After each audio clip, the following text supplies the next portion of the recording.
this morning on this bright and beautiful morning for the first time for 2025 is our federal member for Longman, Mr. Terry Young. Good morning, Terry. That's very formal, Rosemary, but thank you. It's great to be here. Now, look, it's a big week for most families going back to school. And then, of course, we've got Australia Day this weekend.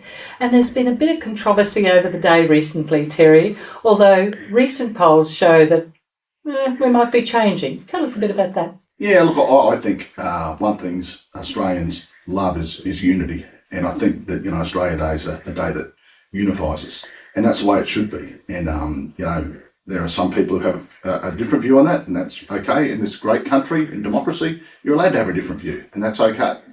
But I just think of the fact that there have been so many Indigenous Australians and soldiers that have paid the price for this flag. So I think that alone should unite us. But, Australia Day, for me, it's a day that we celebrate everything that's uniquely Australian. That's everything from food like lamingtons to lamb, our love of sport, our quintessential Australian slang like have a go, g'day, bonza, things like that.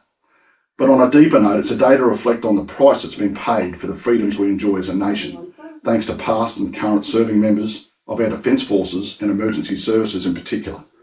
But also to all Australians who have contributed in their own way to making this the greatest country on earth. But in particular for me, it's a reminder of our sovereignty, which has been hard fought for and must be retained at all costs. Australia Day and our flag is always a great reminder to me of this. Love that flag. Terry, I hear that you're going to be a little bit busy on the 26th of January, our Australia Day. Tell us a bit about that as well. Yeah, well, as is tradition, it's a citizenship ceremony, the biggest one of the year. So I'll be down there celebrating the swearing in of around 500 new Aussies at the Morayfield Sports and Events Centre behind Bunnings down at Morayfield. And then off to the Historical Village, who always put on a great Australia Day event, including, of course, the cane toad races run by the amazing Caboolture Rotary Club. My staff and I will have Aussie waiver flags to hand out, and I've also got some great bumper stickers of the Australian flag saying proud of our flag. So I encourage people, pick one of those up either on the day or you can pick it up from my office any time from now. Okay, that's great. Now, what are some of the other things that we'll be celebrating on Australia Day, Terry? Well, people do it in their own way. They always do. I think people get together with family and friends. That'll be throwing a snag on the barbie, lamb, of course.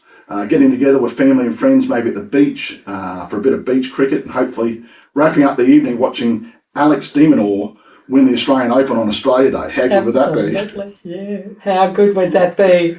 Now, we've so much to be proud of here in Australia with our most multicultural country. It's one of the most multicultural countries in the world, Terry, and we are more than unite and work together. We understand and respect each other, and the greater we do this as a nation makes us greater. Terry Young, Federal Member for Longman, thanks for joining us today. And listeners, if you'd like to hear this again, go to the 101.5 website and click on podcast. Thank you, Terry. Thanks, Rosemary. No matter how you celebrate Australia Day, let's celebrate together in the spirit of unity as one in the greatest country in the world, Australia. I'm with you. Thank you, Terry. Thanks, Rosemary.